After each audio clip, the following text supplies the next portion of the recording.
चिड़िया और उसकी बेटी गुड़िया बहुत गरीब थीं। वह सेठ कालू के घर में किराए पर रहती थीं। एक दिन सेठ कालू सुबह सुबह ही उनके घर आता है। चिड़िया बाहर निकलो, जल्दी बाहर आओ।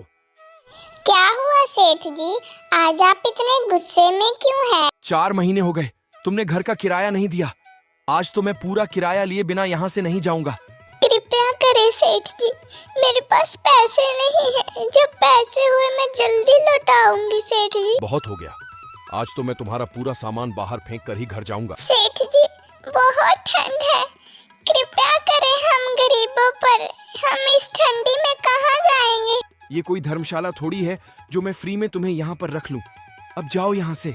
और फिर कालू कौवा घर का सारा सामान उठाकर बाहर फेंक देता है और घर को ताला लगाकर वहाँ से चला जाता है। मम्मा रोइए मत, आप ही तो बोलती हैं कि रोने से हालात नहीं बदलते। मगर बेटी ठंड बहुत है, हम इस ठंडी में रात कहाँ गुजारेंगे? फिर वो माँ बेटी अपना सामान उठाकर वहाँ से चली जाती है।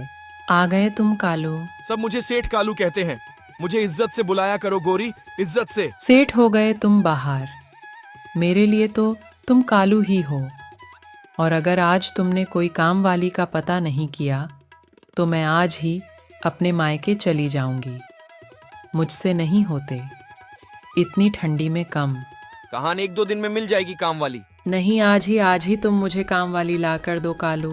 और फिर कालू कौवे के दिमाग में वीरा चिड़िया और उसकी बेटी का ख्याल आता है और वो जल्दी से वापस होता है। आप आ गए सेठ जी, मुझे पता था आपको हम गरीबों पे दया जरूर आएगी। हाँ, मुझको तुम पर रहम आ गया, इसलिए तो लौट कर आया हूँ। तुम मेरे साथ मेरे घर में रह सकती हो और बदले में तुम्हें मेरे घर का काम करना होगा। करूंगी सेठ जी, मैं आपके सारे काम करूंगी। और फिर वीरा चिड़िया और उसकी बेटी सेठ कालू के घर में चली जाती है। ये कौन है चिड़िया? मैं तुम्हारे लिए काम वाली लेकर आया हूँ। शक्ल से तो काम वाली नहीं लगती। मालकिन आप चिंता न करें, मैं आपके घर के सभी काम कर दूंगी, बस मुझे रहने के लिए छत दे दो। ठीक है जी। कालू जी, तुम इसे बाहर छतरी के नीचे घोंसला बनाकर दे दो। फिर वीरा चिड़िया काम में लग जाती है। कड़कड़ाती ठंड में वीरा चिड़िया ठंडे पानी से बर्तन धोती है, घर की सफाई करती है और बाकी के सभी काम भी करती है।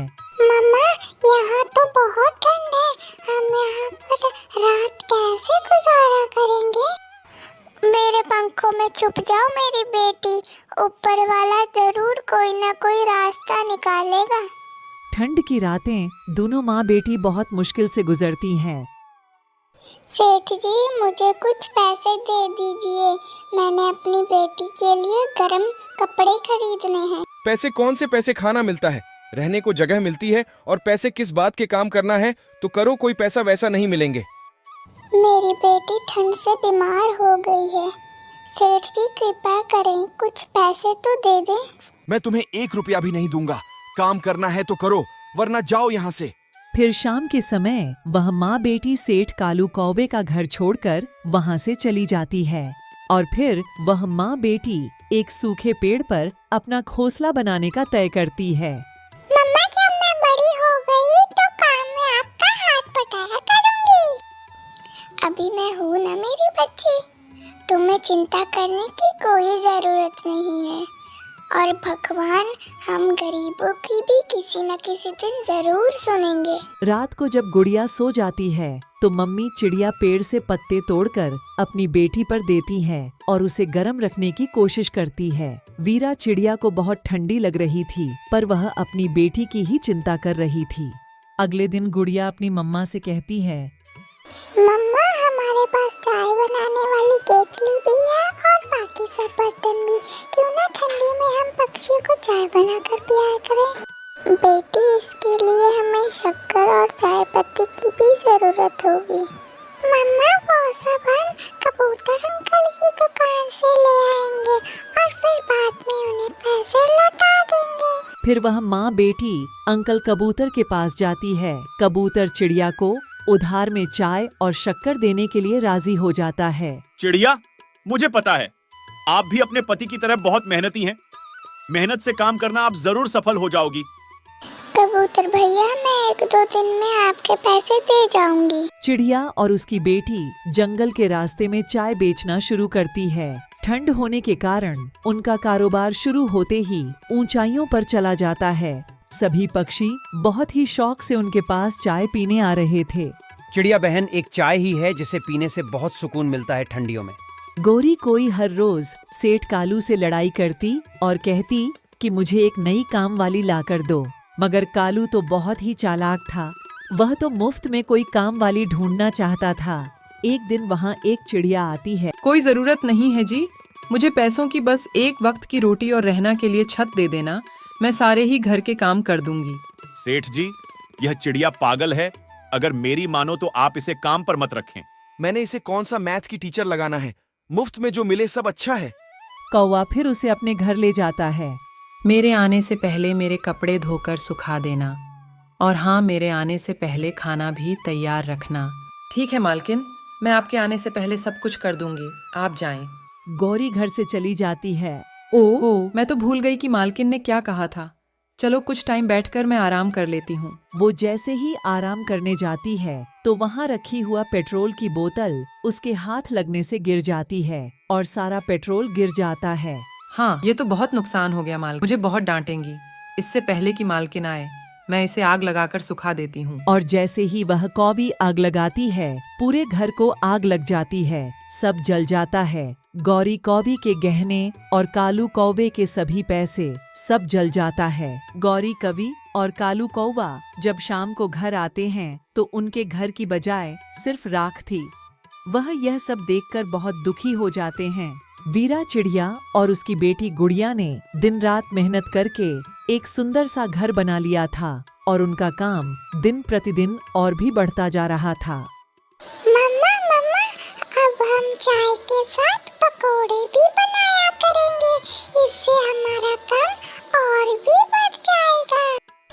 ठीक है मेरी बच्ची, मुझे पता है कि तुम्हें पकोड़े खाना बहुत पसंद है।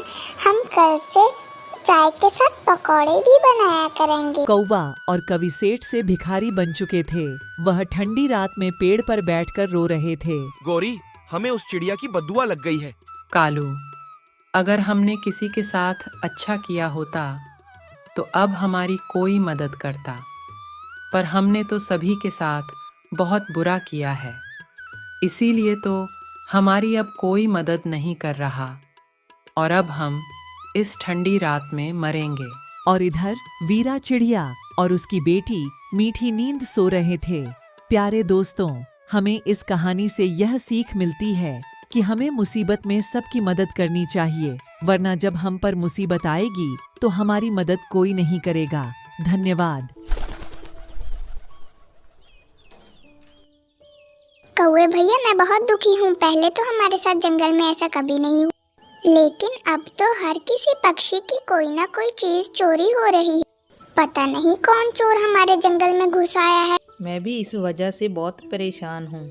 बहुत जालिम है वो, अगर पता चल जाए तो कभी ना छोड़ूं उसे। मुझे तो ऐसा लग रहा है वो चोर हमारे जंगल का नहीं है। जब हम दाना लेने के लिए बाहर जाते हैं तो कोई दूसरे जंगल से आकर हमारा भोजन और हमारी चीजें चुरा कर ले जाता है। मुझे तो ऐसा नहीं लगता, भला दूसरे जंगल से कोई आए और हमें पता ही न चले। मैं तो नहीं मानता, हमारे जंगल में कोई भी ऐसा पक्षी नहीं है। इतना कहकर कौवा अपने घर चला जाता है। अब हमें थोड़ा होशियार रहना पड़ेगा। सभी पक्षी बहुत परेशान हैं। सभी तरफ चोर को ढूंढने की बात चल रही है। तुम मेरी मानो तो मेरे साथ भोजन ढूंढने चला करो। अगर पकड़े गए तो सभी पक्षी हमें जंगल से निकालकर फेंक देंगे। कभी भी नहीं पकड़े जाएंगे हम।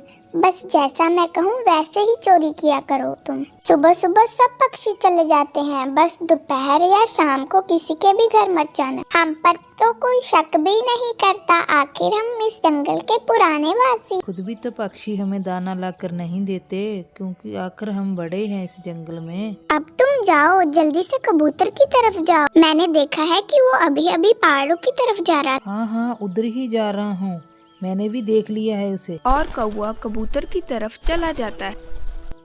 वाह जी वाह, कबूतर ने तो बहुत चीजें इकट्ठी की हुई है। मेरी पत्नी तो आज खुश हो जाएगी। और कौवा कबूतर का सारा जमा किया हुआ भोजन चोरी कर कर भाग जाता है। इससे अच्छा है कि मैं ये जंगल ही छोड़कर चला जाऊं। इतनी मुश्किल से पूरी गर्मियों में खाना जमा किया और कल मेरा कोई भोजन चोरी करके भाग गया। हम सब परेशान हैं। सबके साथ ही ऐसा हो रहा है। आप प्लीज ऐसी बात मत करें। आपके पूर्वज भी इसी जंगल से हैं और मेरे भी इसी जंगल से हैं। पहले ऐसा कभी न था। हम जल्द ही चोर को पकड़ लेंगे और सब ठीक हो जाएगा। देख लेना, जब भी पकड़ूंगा मैं ही पकड़ूंगा उस चोर को, मारूंगा भी और भगाऊंगा भी उस चोर को। मुझे तो बहुत गुस्सा आ रहा है उस पर। वो तो अच्छा मैंने कभी दाना इकट्ठा नहीं किया, वरना वो तो हमारे घर भी आया था परसों। कौवे, भला तुम्हारे घर में चोर को क्या मिलता? इसीलिए तो वो जाते हुए मेरा घोंसला तोड़ गया। मिल जाए एक बार, छोड़ूंगा नहीं उसे। बस इतना कहकर कौवा अपने घर को चला जाता है।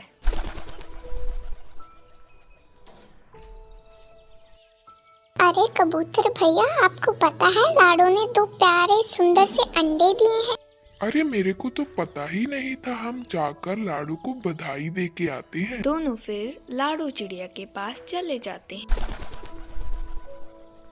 अब गोरी पता नहीं कहाँ चली गई। यहाँ पर इतना भोजन है, अगर कोई चुरा कर लेकर जाता तो। और फिर गोरी भी आ जाती है। अरे वाह कालू, इतना सारा भोजन कहाँ से ले आए मेरे सुंदर पति। मेरी एक और फरमाइश है, अगर पूरी कर पाओ तो।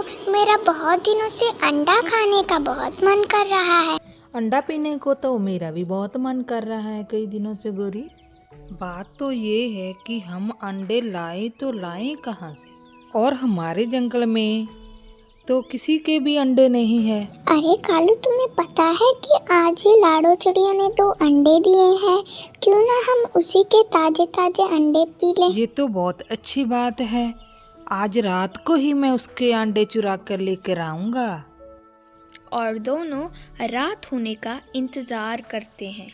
और जैसे ही रात होती है तो कौवा उड़ता उड़ता लाडो चिड़िया के घर को चला जाता है।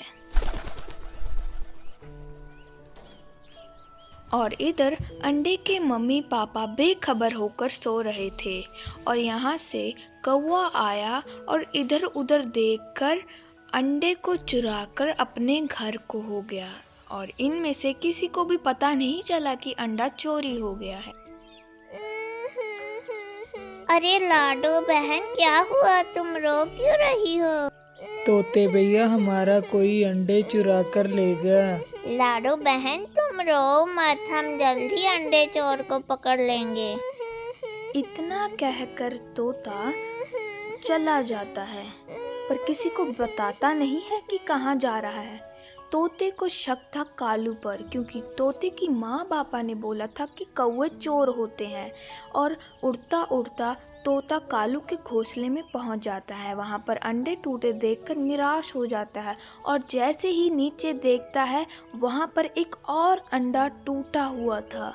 तो तोते को पता चल ही गया था कि कालू ही चोर है। इसका मतलब कालू ही चोर है। कबूतर यार, पता नहीं कौन हमारे अंडे चुरा कर ले गया। अरे निक्के चिड़े, तुम्हारे अंडा चोर पता लग गया है कौन है। हमारा अंडा चोर पता लग गया है कौन है। इतना बोलकर वो सब उड़ते हैं और सीधा ही कालू के घर की तरफ जाते हैं। वो लोग इतनी तेज उड़ते हैं और गोरी कौवी उन्हें आता हुआ देख लेती है और कहती है, अरे कालू, वो सारे पक्षी इधर को क्यों आ रहे हैं?